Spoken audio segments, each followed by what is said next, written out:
ఫిలిప్పీయులకు రాసిన పత్రిక 4వ అధ్యాయము 11వ వచనం. నాకు కొదువ కలిగినందున నేను ఇలాగు చెప్పుటలేదు, నేను ఏ స్థితిలో ఉన్నాను ఆ స్థితిలో సంతృప్తి కలిగి ఉండి నేర్చుకున్నాను. దీన స్థితిలో ఉండ నెరుగుదును, సంపన్న స్థితిలో ఉండ నెరుగుదును, ప్రతి విషయంలోనూ అన్ని కార్యముల్లోనూ కడుపు నిండి ఉండుటకును, ఆకలి కొని ఉండుటకును, సమృద్ధి కలిగి ఉండుటకును, లేమిలో ఉండుటకును నేర్చుకుని ఉన్నాను. నన్ను బలపరచువాని అందే నేను సమస్తమును చేయగలిగాను. మంచిది, వందనాలు. చిన్న ప్రార్థన చేసుకుందాం.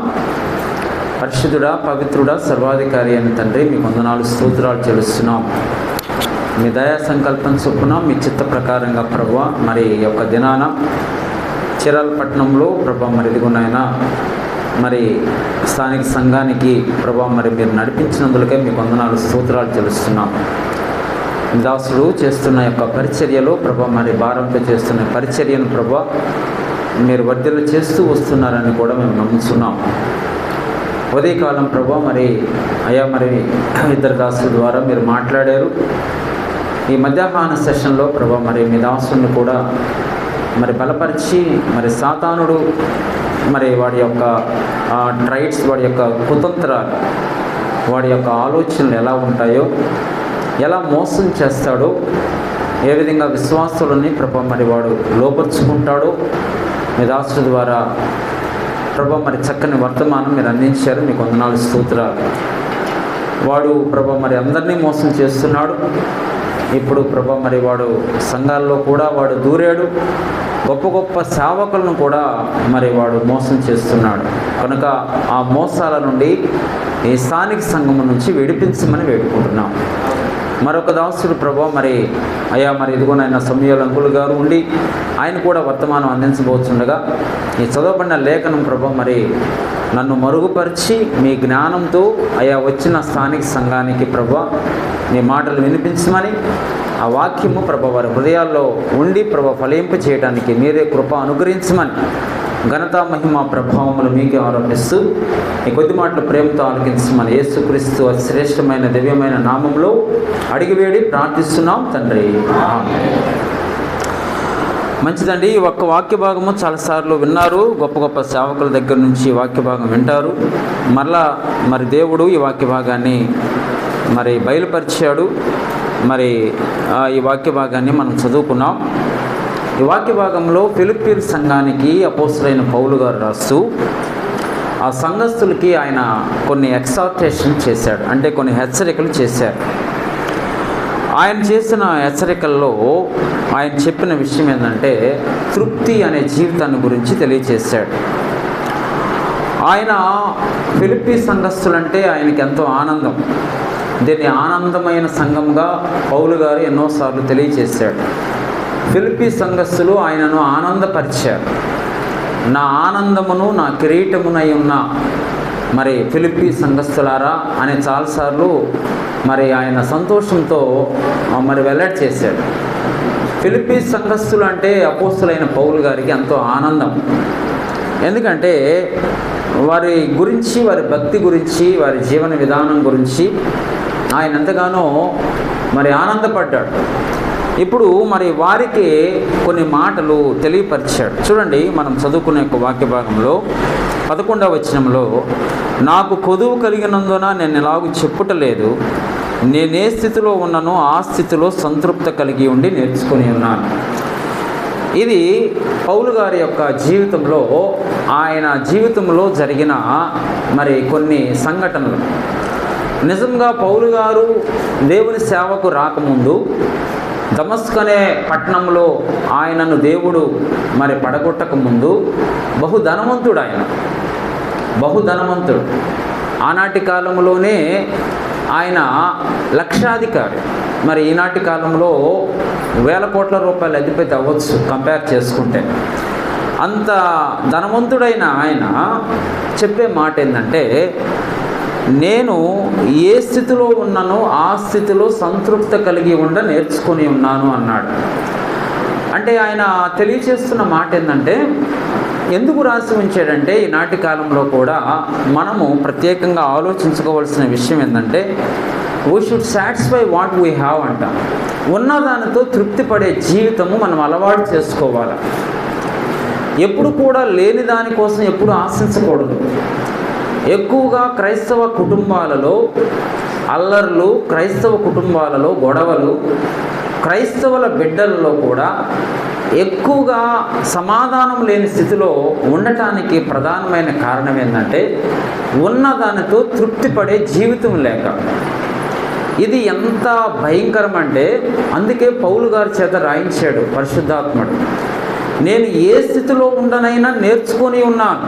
ఆయన ధనవంతుడు, ఆయన సంపన్న స్థితిలో బ్రతికినోడు, ఆయన ధర్మశాస్త్రాన్ని బాగా తెలుసుకున్నవాడు, రోమా పౌరసత్వాన్ని అధికారాన్ని పొందినవాడు.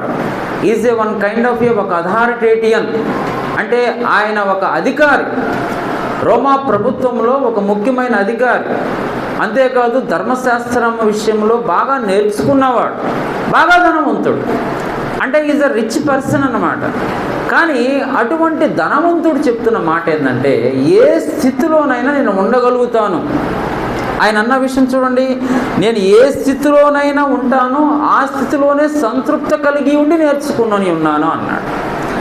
అంటే మన స్థితి ఏ స్థితిలో ఉన్నా సరే మనము దాంట్లో సంతృప్తి కలిగి ఉండటం నేర్చుకోవాలి. ఉన్నదానితో తృప్తి పడితేనే సంతోషం, ఉన్నదానితోనే ఆనందపడితేనే సంతోషం. దేవుడు ఏమన్నాడు, తగిన కాలమందు మిమ్మల్ని హెచ్చించున్నట్లు, తగిన కాలమందు మిమ్మల్ని హెచ్చించినట్లు ఆయన బలిష్టమైన చేతుల క్రింద దీన మనస్కులై ఉండండి అన్నాడు.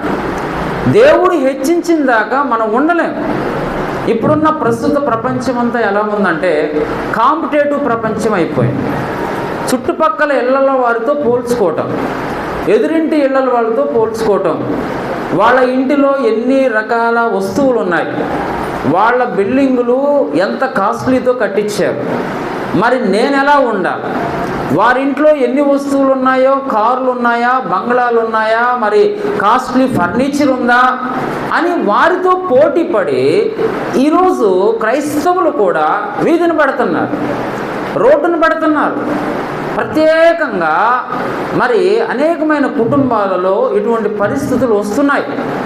ఉన్నదాంతో తృప్తి పడలేని జీవితం, లేని దానికోసం ఆశపడటం, ఇదే దేవుని దృష్టిలో పాపం. అది దేవుడు మనకి ఏ స్థితిలో ఇచ్చాడో ఆ స్థితిలోనే సంతృప్తి కలిగి నేర్చుకోవాలి. దేవా, నాకు ఒక ఇల్లు ఇచ్చావు, లేని వాళ్ళు రోడ్డు మీద తిరుగుతున్నారు, వారికి ఇల్లు లేదు కానీ నాకు ఇల్లు ఇచ్చావు అని దేవునికి కృతజ్ఞతాస్తుతులు చెల్లించాలే తప్ప, నాకు ఇల్లు ఇచ్చినా కూడా సంతృప్తి లేదు. దేవా, నాకు కారు ఇచ్చావు, మంచిది, కారు లేని వాళ్ళు ఎంతోమంది రోడ్ల మీద తిరుగుతున్నారు. దేవా, నాకు మంచి వస్త్రాలు ఇచ్చావు, కట్టుకోవడానికి బట్టలు లేక మరి చాలామంది అడుక్కుంటున్నారు, అమ్మ ఒక చీరయ్యమ్మ, ఒక చీరయ్యమ్మ, పిల్లలకు బట్టలు లేవమ్మని. మరి వాళ్ళ పరిస్థితి ఏమిటి? ఈరోజు దేవుడు మనకి ఇల్లు ఇచ్చాడు, ఆహారం ఇచ్చాడు, వస్త్రాలు ఇచ్చాడు, కానీ ఆ స్థితిలో సంతృప్తి కలిగి ఉండటంలో మనం లేని దానికోసం ఆశపడుతున్నాం. ఉన్న స్థితిని, దేవుడు మనకున్న స్థితిలో మనము సంతృప్తి లేక ఉండటం వలన జీవితంలో అసంతృప్తిగానే బ్రతుకుతున్నాం, జీవితంలో సంతోషం లేకుండా బ్రతుకుతున్నాం. దేవుడు మనలను సంతోషంగా ఉండటానికి ఎవరికి ఏది అవసరమో అది ఇచ్చాడు. మనకు ఉన్నదేంటి, మన పరిస్థితి ఏంటి, దేవుడు అదే మనకి ఇచ్చాడే తప్ప మనము లేని దానికోసం ఆశపడి మనము అనేక సందర్భాలలో అనేక రకమైన ఇబ్బందులు కొని తెచ్చుకున్న కుటుంబాలు ఎన్నో ఉన్నాయి. అందుకని పౌలు గారి చేత మాట్లాడుతుంది ఏంటంటే, నేను ఏ స్థితిలోనైనా ఉంటా. By basically I'm a rich personality, బేసికల్లీగా నేను ధనవంతుడిని, కానీ ఆయన బట్టలు లేకుండా జీవించాడు. గమనించారా? ఎందుకు తెలుసా? అనేక దినాలు నేను దిగంబరత్వంతో బ్రతికాను. ఆయన అనుకోలేదుగా, అరే నేను ఒక ధనవంతుడిని, ఒక ధర్మశాస్త్రాన్ని మరి అనుభవం కలిగిన వాడిని, రోమా పౌరసత్వాన్ని కలిగిన వాడిని నేనెందుకు ఈ స్థితిలో ఉండాలి, బట్టలు లేని స్థితిలో నేను ఎందుకు ఉండాలని పౌలు గారు ఎప్పుడు కూడా తెలియజేసుకోవాలి. ఆయన అంటాడు, అనేక దినాలు నేను దిగంబరత్వంతో బ్రతికా. ఆ దిగంబరత్వ జీవితంతోనే సంతృప్తి కలిగి ఉన్నాడు. ఏ రోజు పౌలు గారు అనేక సంఘాల్లో తిరిగి కానీ ఎవరిని కూడా ఏది ఆశించలా, ఏది ఆశించలా, నాకు ఇది లేదు, నాకు అది లేదు అని ఎవరిని ఆయన చేయి చాపలా. లేకపోయినా దిగంబరత్వంతో బ్రతికిన ఆ స్థితిలోనే సంతృప్తి కలిగి నేర్చుకున్నాడు. ఇది మనం నేర్చుకోవాలి ఈ పాఠం అంటే. ఎందుకంటే దేవుడు మనకి ఏ స్థితిని ఇచ్చాడో ఆ స్థితిలోనే సంతృప్తి కలిగి నేర్చుకున్నాడు. ఇంకేమన్నాడు, ఆకలి దప్పులతో బ్రతికానన్నాడు. మా దేవుని సేవ కోసమని ఆయన లక్షాధికారి, ఆనాటి కాలంలో గొప్ప ధనవంతుడు ఆయన, దేవుని పరిచర్య నిమిత్తం ఆకలి దప్పులతో బ్రతికాడు. ఆకలి లేకుండా బ్రతికాడు. అనేక దినాలు ఉపవాసం అన్నం లేకుండా బ్రతికా, నీళ్లు లేకుండా బ్రతికా, బట్టలు లేకుండా బ్రతికా, దిగంబరత్వంతో జీవించా, ఇంకా ఏం చెప్పాలి నా గురించి అన్నాడు. మరి ఆ స్థితిలో ఉన్నా కూడా ఆయన సంతృప్తే కలిగి ఉన్నాడు. He got a contentment life అంటాడు, తృప్తికరమైన జీవితం అన్నాడు. మనము ఉన్న దాంతో తృప్తి పడితే మనకున్న ఆనందంగా ఉన్న వాళ్ళు ఎవరు లేరు ప్రపంచంలో. ఎందుకు అసంతృప్తి వస్తుందంటే మానవుడిలో, ఎందుకు మనలో అసంతృప్తి వస్తుందంటే లేని దానికోసం ఆశపడటమే. ఎదుటివారి యొక్క జీవితాల గురించి, ఎదుటివారి యొక్క స్థితిని గురించి, ఎదుటివారి యొక్క బంగ్లాల గురించి, ఎదుటివారి యొక్క ఉన్నతమైన పొజిషన్ బట్టి వారిని చూసి మనము ఆ స్థితిలో ఉండాలని కోరుకోవటమే మనం చేస్తున్న తప్పు. దేవుడు ఏమన్నాడు, నీకు ఉన్నదంతో తృప్తి నేర్చుకో. చూడండి ఆయన ఏం చెప్పాడు చూడమ్మా, 12వ వచనంలో, దేన స్థితిలో ఉండనెరుగుదును, సంపన్న స్థితిలో ఉండనెరుగుదును. నేను బీదవాడిగా ఉంటా, సంపన్న స్థితిలో అయినా ఉంటా. నాకు 2 జీవితాలు అలవాటైనవి. సంపన్న స్థితిలో ఉన్నవాళ్ళు దేన స్థితిలో ఉండలేరండి. కారుల్లో తిరిగిన వాళ్ళు రోడ్ల మీద పూరి గుడిసెల్లో బ్రతకలేరు. కానీ పౌలు గారు అంటున్నాడు, సంపన్న స్థితిలో ఉండటం నేర్చుకున్నా. ఆన్ ద అదర్ హ్యాండ్ అదే విధంగా అదిగో దేన స్థితిలో కూడా ఉండటం నేర్చుకున్నా. మనకి కొన్ని ప్రదేశాలకు పోయినప్పుడు, కొన్ని పరిస్థితులు మనకి అనుకూలపడినప్పుడు ఏం చేయాలంటే ఏ స్థితిలోనైనా సంతృప్తి కలిగి ఉండటం నేర్చుకుంటేనే మనము, మన బిడ్డలు, మన కుటుంబాలు దీవెనకరంగా బ్రతుకుతాయి. చూడండి కింద ఏమంటున్నాడు ఆయన, నేను ప్రతి విషయంలో అన్ని కార్యములలో కడుపు నిండుటయుడును, ఆకలి కొని ఉండుటకును, సమృద్ధి కలిగి ఉండటకును, లేమిలో ఉండటానికి కూడా నేను నేర్చుకొని ఉన్నాను. మనం నేర్చుకోవాలా, లేమిలో ఉండటానికి కూడా నేర్చుకోవాలా. మనకి ఆహారం వచ్చినప్పుడు ఆ ఆహారాన్ని ఈరోజు దేవుడు మనకి సమృద్ధిగా ఆహారం ఇచ్చాడు. ఈ ఆహారము ఈరోజు మనం తిన్నాం. కొన్ని పరిస్థితులు అనుకూలించక ఆహారం ఉండదు. కానీ ఆ స్థితిలో కూడా మనము ఉన్న స్థితిలోనే సంతృప్తి కలిగి నేర్చుకోవాలన్నాడు.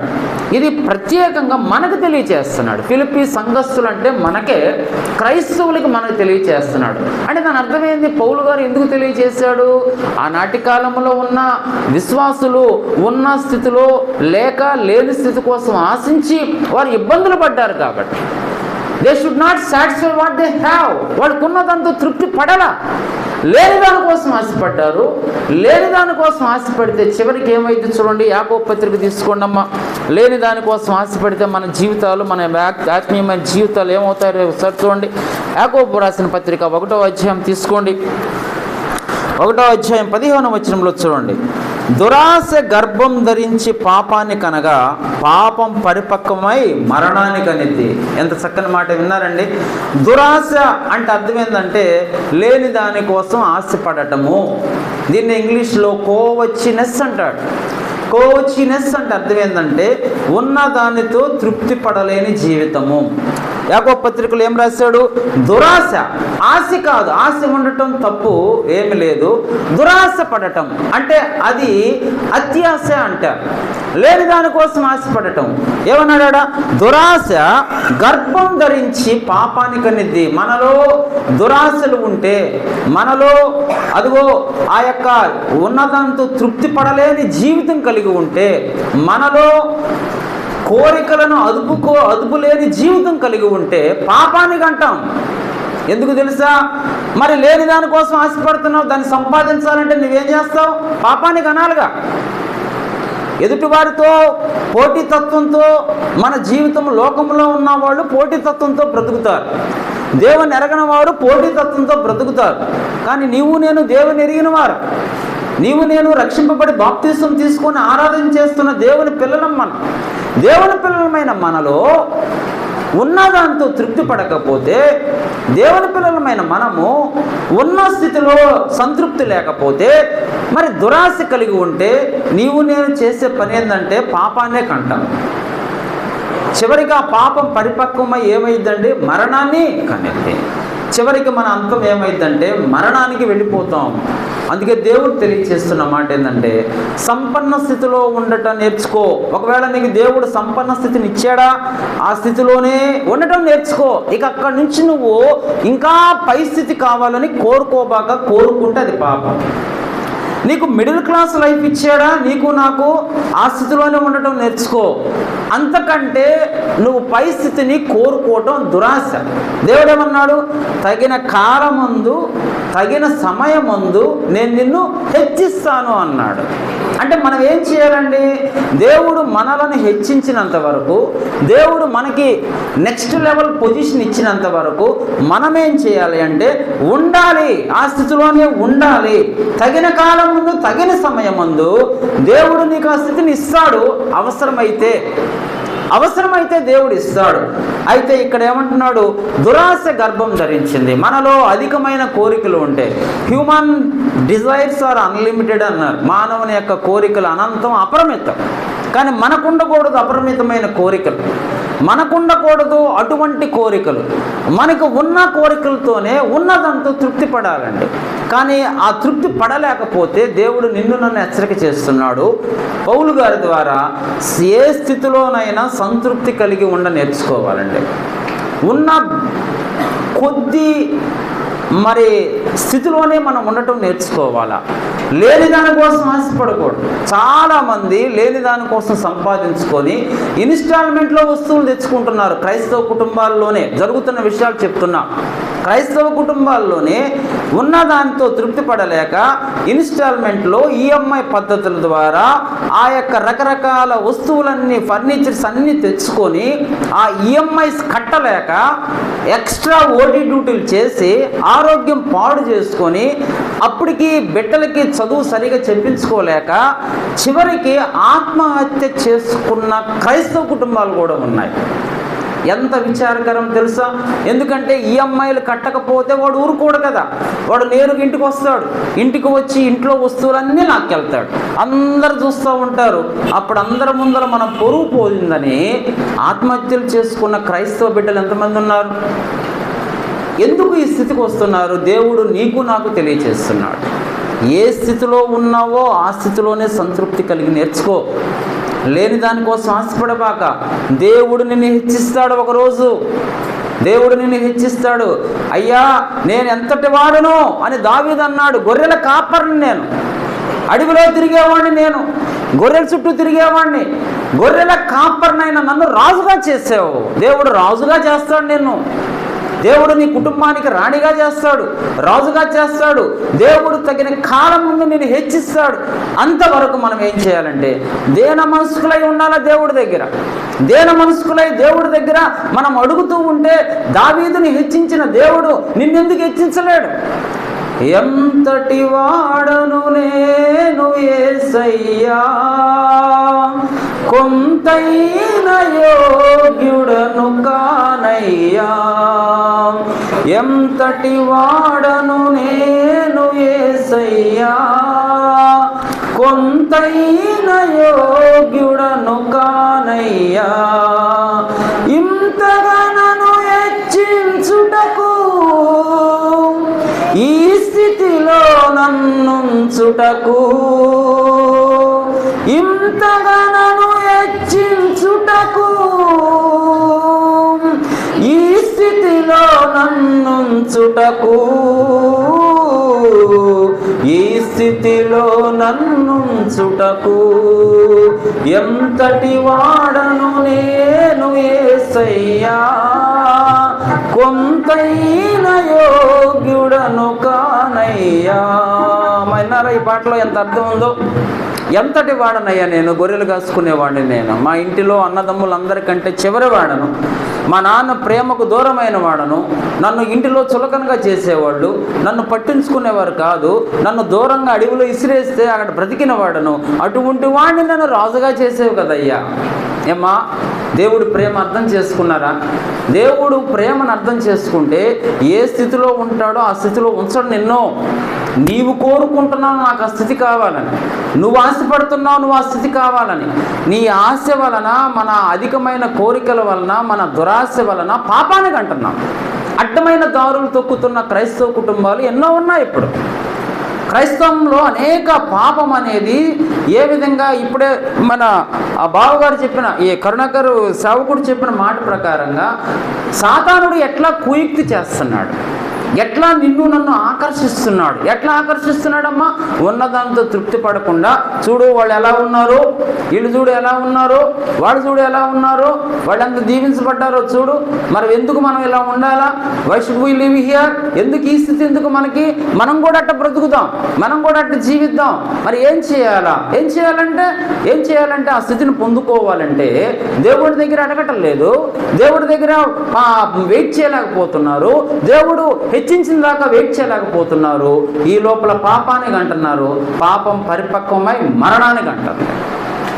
చివరికి నాశనం అయిపోతున్నాం మనము. మన వ్యక్తిగత జీవితాలు, మన భక్తి జీవితాలు రెండూ నాశనం అయిపోతున్నాయి. అందుకని పౌలు గారు చెప్తున్నాడు, ఏ స్థితిలో అయినా నేను ఉంటా, నేను లక్షాధికారిని, నాకేమీ కొదువలేదు, మీ అందరికంటే నేను ధనవంతుడిని, కానీ దిగంబరత్వంతో బ్రతికా, బట్టలు లేకుండా బ్రతికాడు, ఆకలి దప్పితో బ్రతికా, నేను అన్నపానాలు లేకుండా బ్రతికా. ఏ రోజు కూడా నాకు అన్నపానాలు లేవని దేవుడిని అడగలా. ఏమయ్యా నీ సేవ చేస్తున్నాను, నాకు అన్నం పెట్టలేదని ఏ రోజు అడగలేదు నేను. ఏ రోజు ఆ దేవుడిని నేను అడగలా. నేను నీకోసమని నా ఆస్తిని వదిలేసుకుని వస్తే నాకు బట్టలు లేకుండా చేస్తున్నామని దేవుడిని ఏ రోజు అడగలేదు నేను. ఏ స్థితి ఇచ్చాడో ఆ స్థితిలోనే బ్రతికాను నేను.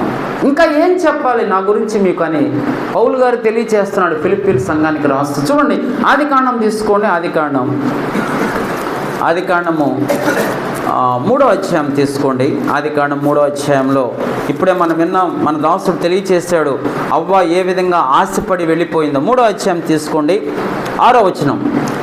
స్త్రీ ఆ వృక్షము ఆహారమునకు మంచిదియు, కన్నులకు అందమైనదియు, వివేకమునిచ్చు రమ్యమునదై ఉండట చూచినప్పుడు ఆమె దాని ఫలముల్లో కొన్ని తీసుకొని తిని తనతో పాటు తన భర్తకి ఇచ్చి అతడు కూడా తినెను. ఏమండి, కనపడిందిగా, మొట్టమొదటిగా పాపము ప్రపంచంలోకి వచ్చింది దురాశ వలనే. మొట్టమొదటిగా పాపము కనింది అవ్వ ఈ దురాశ వలనే. లేని దానికోసం ఆశపడింది. దేవుడు చెప్పాడు, ఈ తోటలో అన్ని పండ్లు తినమ్మా, అదక్కడ తప్ప అన్నాడు. ఆ ఒక్క వృక్షం జోలికి వెళ్ళొద్దు, ఆ ఒక్క పండు జోలికి వెళ్ళవద్దు, ఈ తోట మొత్తం నీకు ఇస్తున్నాను నువ్వు తిను అంటే తృప్తి లేదు అవ్వకి. రకరకాల పండ్లేసాడు దేవుడు, అన్నీ తింటుంది కానీ తృప్తి లేదు. ఏదైతే దేవుడు వద్దంటున్నాడో ఆమెకు దాన్ని చూసినప్పుడు ఆశ కలిగింది. ఏం ఆశ తెలుసో? దురాశ కలిగింది. ఆ చూడటానికి ఎర్రగా కనిపిస్తుంది పండు, చూడటానికి నిగనిగలాడుగా కనిపిస్తుంది పండు, ఆశ కలగడానికి దురాశ కలిగింది. దురాశ తప్పు అంటున్నాడు దేవుడు. దురాశ పాపానికి అనిద్ది. ఆమె ఉన్నదాంతో తృప్తి పడలా అవ్వ. ఎన్ని పండు లేవు తినటానికి తోటలో, ఎన్ని లేవు తినటానికి. మనకు కూడా దేవుడు ఎన్ని ఇవ్వలేదు తినటానికి, ఎన్ని వస్త్రాలు ఇవ్వలేదు. ఎన్ని వస్త్రాలున్నా కొంతమంది ఆడవాళ్ళు బట్టలు కొంటానే ఉంటారు. ఎన్ని వస్త్రాలైనా ఉన్నా, 2 బీరువాలు ఉన్నా సరే వస్త్రాలు కొంటానే ఉంటారు. దాన్ని దురాశ అంటారు. ఎంత ఫుడ్ ఉన్నా, దేవుడు ఎంత ఫుడ్ ఉన్నా ఎప్పుడు కూడా హోటల్ నుంచి తెప్పించుకుంటానే ఉంటారు. ఆ యొక్క డెలిషియస్ ఫుడ్ అంటారు. చూడండి, ఇవన్నీ ప్రస్తుత ప్రపంచంలో జరుగుతున్న విషయాలను దేవుడు ముందుగానే వ్రాయించి పెట్టాడు నీకు నాకు. అందుకే అంటాడు, అవ్వకు చెప్పాడు, ఈ తోటలో ఎన్ని పండ్లు ఉన్నాయి, నీ ఇష్టం వచ్చినట్టు తిను, కడుపు నిండా తిను, దాని జోలికి వెళ్ళబాక, అది ఆ పండు జోలికి వెళ్ళబాక అంటే స్త్రీ ఆ చూసినప్పుడు దురాశ కలిగింది. దురాశ ఆహారమునకు మంచిదిగా ఉందంట, కన్నులకు రమ్యంగా ఉన్నదంట, వివేకమునిచ్చు రమ్యంగా ఉంటుంది. ప్రస్తుత ప్రపంచంలో ఉన్నాయన్నీ కూడా మన కన్నులకు అందంగానే కనిపిస్తాయి. ప్రస్తుతం ప్రపంచంలో ఉన్న పాపమంతా కానీ, ప్రస్తుతం ప్రపంచంలో ఉన్న లగ్జరీ లైఫ్ కానీ, ప్రస్తుతం ప్రపంచంలో ఉన్న డ్రెస్సెస్ కానీ, ప్రస్తుతం ప్రపంచంలో ఉన్న ఆ rich luxurious and delicacies houses కానీ, ఇళ్ళు కానీ, మ్యాన్షన్స్ కానీ అన్నీ మన కన్నులకు అందంగానే కనిపిస్తాయి. సాతానుడు అందంగా తీర్చిదిద్దాడు లోకానికి, కానీ మనం లోకాంతో సంబంధం లేదు మనకి. ఆ అందమైన క్రూజియం చూసినప్పుడు, ఆ అందమైన ప్యాలెస్ని చూసినప్పుడు, ఆ ఇల్లు ఎంత చక్కగా ఉన్నదో, నా ఇల్లు అలా ఉంటే బాగుండును అని నువ్వు అనుకున్నావంటే అది దురాశ. అది ఎంత అందంగా ఉందంటే నేను కూడా నా ఇల్లును అట్లా డిజైన్ చేసుకోవాలనుకోవటం అది దురాశ. దేవుడు ముందుగానే చెప్పాడు, అది లోకం. రేపు కనపడదా ఇల్లు, ఈరోజు ఉంటుంది, రేపు కనపడదా ఇల్లు, రేపు కనపడదా తోట, రేపు కనపడదు ఆ తోటను వేసినవాడు. Tomorrow what he will go, where he will go వాడికే తెలియదు. లోకంలో ఉన్నవాడు, ఆ ప్యాలెస్ కట్టినవాడు, వాడు ఎడిపోతాడో వాడికే తెలియదు. కానీ దేవుడు అన్నాడు, మీకు అది కాదు, మనకు అది కాదు. నీకు ఇచ్చిన ఇల్లే అదే నీకు పరలోకం, నీకు ఇచ్చిన ఆస్తే అదే నీకు పరలోకం. అవ్వ ఉన్నదాంతో తృప్తి పడలేక, లేని దానికోసం ఆశపడి చివరికి ఆ పండును తిని పాపానికి అంది. ఈ పాపం కని పరిపక్వమైపోయింది. ఆ పాపం చివరికి ఏదేను తోటలో నుంచి నెట్టివేయబడింది, దేవుని సన్నిధిలో నుండి నెట్టివేయబడింది, దేవుని శాపానికి గురైంది. అలాగనే మరణానికి గురైంది, శాపానికి గురైంది, తను గురైంది, తన భర్తను గురైంది, చివరికి భూమిని శపించింది. మొత్తము ఆ సృష్టి మొత్తానికి పాపాన్ని తెచ్చిపెట్టింది ఒకే ఒక దురాశ. ఎంత భయంకరమో చూసారా. ఉన్నదాంతో తృప్తి పడలేకపోతే కుటుంబం నాశనం అయిపోయింది, బిడ్డలతో సహా స్పాయిల్ అయిపోతారు. ఉన్న స్థితిలో మనం బ్రతకలేకపోతే, లేని స్థితి కోసం ఆశపడితే, లేని స్థితి కోసం అప్పులు తీసుకుంటే రేపు నీ బిడ్డల్ని చదివించలేవు, నీకు సరైన బట్ట కట్టుకోలేవు, మనం సరిగా పిల్లలకి ఫుడ్ పెట్టుకోలేము, చివరికి ఉన్న ఇల్లు కూడా విడిచిపెట్టాలా అప్పులు కట్టుకోలేక, చివరికి కుటుంబం మొత్తానికి నాశనం తెచ్చిపెట్టుకుంటాం. అందుకనే పౌలు గారు అంటున్నాడు, ఏ స్థితిలో నెరిగి ఉన్నావో ఆ స్థితిలోనే నేర్చుకో. సంపన్న స్థితిలో ఉంటే సంపన్న స్థితిలో ఉండు, భేద స్థితిలో ఉంటే భేద స్థితిలోనే ఉండు. లేని దానికోసం ఆశపడింది అన్నాడు. అవ్వ లేని దానికోసం ఆశపడింది, చివరికి పాపాన్ని కొని తెచ్చుకుంది. దేవుడిచ్చిన సమయం అయిపోతుంది. ఒక 5 నిమిషాలు నేను పూర్తి 10 నిమిషాల్లోనే ఇంకొక వాక్య భాగాన్ని చదివి నేను ముగిస్తాను.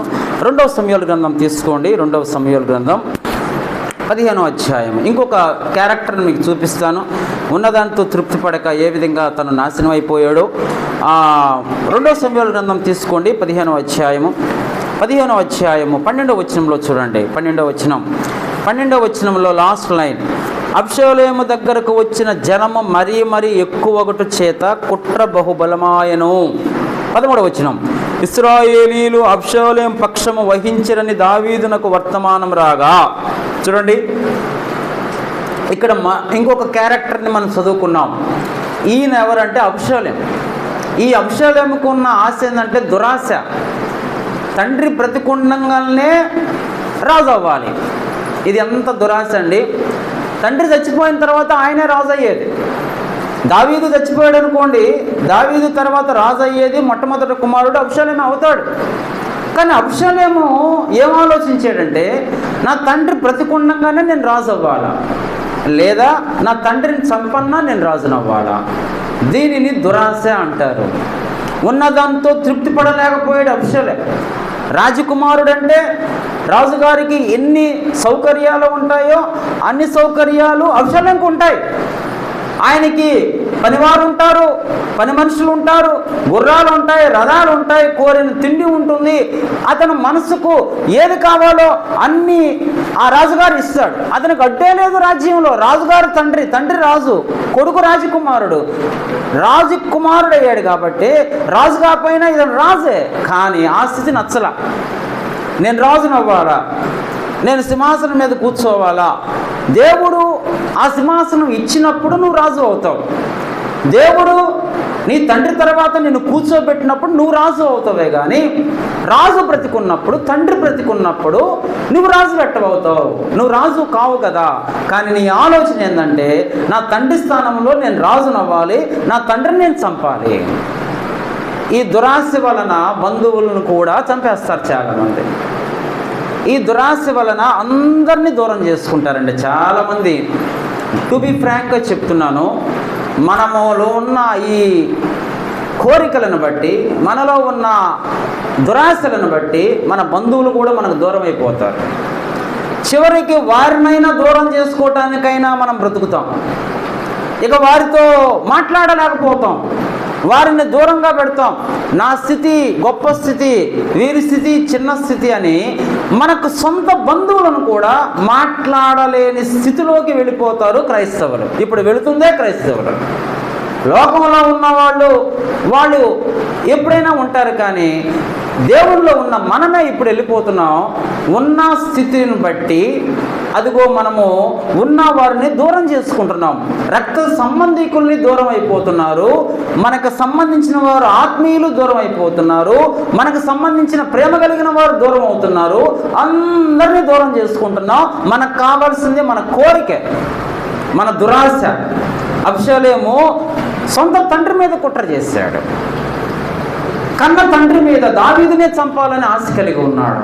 అది దేవుని దృష్టిలో బహుఘోరమైన పాపం. దురాశ కలిగి ఉండటమే పాపం. దేవుడు ఒప్పుకోడు ఆ విషయంలో. అబ్షాలోమును చంపింది ఎందుకు దేవుడు? అబ్షాలోము ఎందుకు చచ్చిపోయాడు తెలుసా?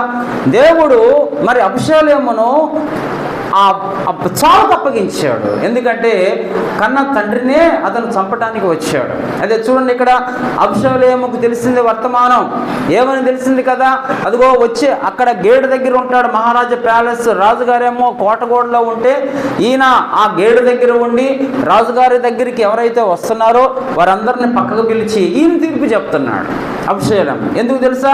అదిగో వారందరినీ ఆయన వైపు తిప్పుకోవడానికి, ప్రజలందరినీ ఆయన వైపు తిప్పుకొని, రాజుగారిదా ఏమీ లేదు, ఇక నేనే రాజునవుతున్నాను, మీకు ఏ విచారణ కావాలన్నా నా దగ్గరికి రండి, మీకు ఏ తీర్పు కావాలని నేను చెప్తానని రాజుగారికి తెలియకుండా ప్రజలందరినీ తన వైపుకు ఆకర్షించుకోవటం ఎంత పాపం చేస్తున్నాడో గమనిస్తున్నారండి.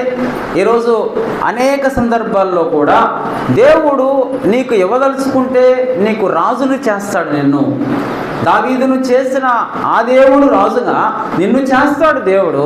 కానీ అబ్షాలోము అది గ్రహించుకోకుండా గేటు దగ్గరకు వచ్చిన వారందరితో మాట్లాడటం, ముద్దులు పెట్టుకోవడం, వారిని తన వైపు ఆకర్షించుకోవడం, చివరికి వారందరిని తన వైపు ఆకర్షించుకొని అహితోపేలు అనే ఒక మంత్రిని తన వైపు తిప్పుకొని చివరికి కన్న తండ్రిని చంపటానికి దురాశతో ఆయన మీదకి యుద్ధానికి వెళ్ళాడు.